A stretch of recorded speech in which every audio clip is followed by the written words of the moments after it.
দর্শক, অটোটপি আরেকটা এপিসোডে আপনাদের স্বাগত জানাচ্ছি। আমরা আজকে যাচ্ছি একটা নতুন গাড়ি নিয়ে এক্সপিরিয়েন্স করতে 300 ফিটে। আমরা আমাদের যাত্রা শুরু করেছিলাম হচ্ছে তেজগাঁ থেকে। আমরা আজকে যে গাড়িটা ড্রাইভ করছি এটা ফোর্ডের গাড়ি, বাংলাদেশে অ্যাভেলেবল। এটা কিন্তু ফোর্ডে ফ্রাইডে নামে অনেকে পরিচিত। বাংলাদেশের বিভিন্ন হেভি ডিউটি সব জায়গাতেই ফোর্ডের গাড়িটা দেখা যায়। কিন্তু এই গাড়িটার বৈশিষ্ট্য হচ্ছে, এই গাড়িটা বেসিক্যালি হচ্ছে রিভ টেকনোলজিতে কনভার্টেড।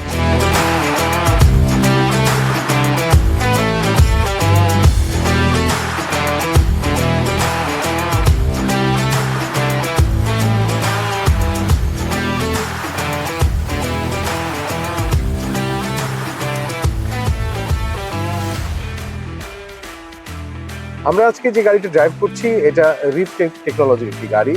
রিভ বলতে হচ্ছে REEV, range extended electric vehicle.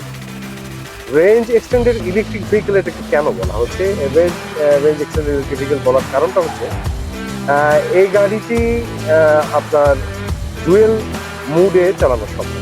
মানে আপনি এটাকে প্লাগিং হাইব্রিড হিসেবে চালাতে পারবেন, আবার আপনি এটাকে দুইটা মুডেই চালাতে পারবেন। আপনার যখন যেটা ইচ্ছা, আপনি এটাকে ইভি মুডেও চালাতে পারবেন। আপনার মনে হচ্ছে না আপনি এটাকে ইভিতে চালাতে চাচ্ছেন না, বা আপনি ঢাকার বাইরে আছেন, আপনার ইলেকট্রিসিটির সমস্যা আছে, আপনি চার্জ দিতে পারছেন না, তো সেক্ষেত্রে আপনি এটা তেলেও চালাতে পারবেন। এটা 45 লিটারের একটা ট্যাঙ্কির মধ্যে আছে। 45 লিটারের এই ট্যাঙ্কিতে আর হচ্ছে আপনার এটা যে ব্যাটারি ক্যাপাবিলিটি আছে সেটাতে আপনি আশ্চর্যজনক হলেও সত্য যে 720 কিলোমিটার যেতে পারবেন। শুধু বাংলাদেশ বলবো না, বিশ্বজুড়ে তেলের বাজারের যে অবস্থা, সেক্ষেত্রে আমার মনে হয় এখনকার সময় অনুযায়ী এটা একটা উপযোগী গাড়ি। আপনারা পরবর্তীতে আমি আরও দেখাবো যে সেটা হচ্ছে এই গাড়িটি কিন্তু বিশাল বিশাল। এই জন্যই বলবো এটা রিয়েল সাইজ এসইউভি যাকে বলা হয়, এটা হচ্ছে রিয়েল সাইজ এসইউভি। মানে একটা প্রাডো যে সাইজের হয় তার চেয়েও এটা একটু বড়, এবং এটার কমফোর্ট লেভেলটা এত বেটার। এটা হচ্ছে পিছনে কমপ্লিটলি হচ্ছে টয়োটা আলফ্রেডের সিটের মতো কমফোর্ট দেওয়া হয়েছে। সো যে বিষয়টা হচ্ছে এই গাড়িটি আপনার শুধু যে আপনার ফুয়েল এফিশিয়েন্ট তা না, কমফোর্ট এবং হচ্ছে এটাকে যদি আমি বলি যে এটা যদি আপনি অফরোডিং এর ক্ষেত্রেও বলেন, অফরোডিং এর ক্ষেত্রে এই গাড়িটি মাস বেটার এবং ক্যাপাবল। বেটার বলবো না, ক্যাপাবল। কারণ হচ্ছে এটার টর্কও তারা একটা ভেরিয়েশন নিয়ে এসেছে। টর্কও হচ্ছে অনেক অনেক বেশি। টর্ক এই গাড়িতে বেশি হওয়ার কারণে এই গাড়িটা খুব সহজেই চড়াই উতরাই যে কোনো জায়গা দিয়ে মুভ করানো সম্ভব হয়। কাদা মাটিতে আটকায় যাওয়ার কোনো সম্ভাবনা নেই। তো এই সিচুয়েশনে এই গাড়িটা আজকে আমরা রিভিউ করার চেষ্টা করব হচ্ছে অটোটপিতে।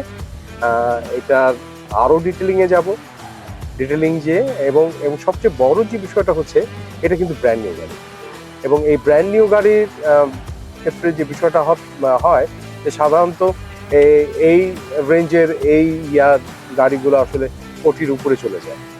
কিন্তু আশ্চর্যজনক হলেও সত্য, এটা কিন্তু আপনাদের সাধ্যের মধ্যে থাকবে এরকম একটা গাড়ি এক্সপেরিয়েন্স করার। আমরা যখন তেজগাঁ থেকে মুভ করেছিলাম তখন এই গাড়িটি আসলে 100% চার্জে ছিল। আমরা অলরেডি পূর্বাচল 300 ফিটের কাছাকাছি। আমরা সারাদিন আজকে এই গাড়িটি ড্রাইভ করে আপনাদেরকে এক্সপেরিয়েন্স দেব।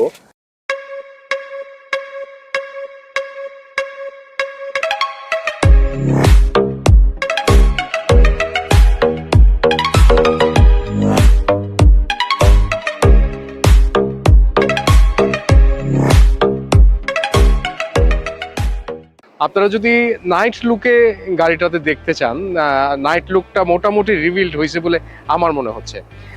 ইমার্জেন্সি লাইট জ্বলছে, আমাদের পার্কিং জ্বলছে। গাড়িটা যদি ফুল যদি আমি মোটামুটি 360 আপনাদের দেখাতে চাই, আপনি দেখতে পারেন যে it's a white car, it's a real size SUV. এটা রিয়েল সাইজ এসইউভির মধ্যে পড়ে। এটা যদি আমি বলি, এটা প্রাডোর চেয়েও একটু বড়। সো একদিকে কমফোর্ট, একদিকে লাক্সারি, আরেকদিকে হচ্ছে লুক। কোনো দিক দিয়ে এই গাড়িটাকে আসলে ছোট করে দেখার কোনো অপশন নেই। তারপরেও যেটা নিউ টেকনোলজি, আমি যেটা বারবার বলছি, এটা রেঞ্জ এক্সটেন্ডেড ইলেকট্রিক ভেহিকেল। আপনি ইচ্ছা করলেই ডুয়েল মোডে এটাকে আপনি চালাতে পারবেন, ইচ্ছা করলেই আপনি ইভিতে চালাতে পারবেন। হ্যাঁ, তো এটার ফুয়েল ট্যাঙ্কি হচ্ছে 45 লিটার্স, অকটেন ড্রিভেন কার। এটা 1500 সিসির। এটা ফুয়েল ট্যাঙ্কি এবং ফুল ফুয়েল ট্যাঙ্কি মানে 45 লিটার, এবং ইভি টেকনোলজি, ইভি ইয়াতে 720 কিলোমিটার এক ইয়াতে এক চার্জে গাড়িটা যাবে। অসাধারণ একটা গাড়ি, বলার অপেক্ষা রাখে না। যে আপনারা দেখতেছেন গাড়িটার সকল এলইডি ইজ অন, প্রত্যেকটা লাইটই এটা এলইডি। পিছের ব্যাকলাইট আপনারা দেখছেন, পিছে এলইডি টেল লাইট থেকে শুরু করে এবং এলইডি ইমার্জেন্সি চলছে, মানে ইন্ডিকেটর যেটাকে আমরা বলি। এটা রিয়েল সাইজ এসইউভি, এটা প্রাডোর সাইজ বললে ভুল হবে, প্রাডোর চেয়ে একটু বড়। এটার কমফোর্ট লেভেল আপনারা বুঝতেই পারছেন সাইজ দেখে। এর প্যাসেঞ্জার কমফোর্ট লেভেল এবং হচ্ছে ড্রাইভিং কমফোর্ট লেভেল হচ্ছে অসাধারণ। এটার সাথে আসছে হচ্ছে আপনাদের অল সিজন টায়ারের সাথে এই গাড়িটার সাথে আপনি কিন্তু সানরুফও পাচ্ছেন। এরপরে আমরা সামনে যদি চলে আসি, সামনে আস্তে আস্তে আপনি দেখতে পাচ্ছেন সামনেও এলইডি এবং প্রজেকশন হেডল্যাম্প আপনারা দেখতে পাচ্ছেন। নিচে এক্সট্রা ফগ ল্যাম্প আছে। এই প্রজেকশন হেডল্যাম্প কিন্তু অনেক দূর দেখা যায়, অনেক দূরই একে দেখা যায়। এবং আপনি দেখছেন ফোর্ডের লোগোটা একবারে স্পষ্ট।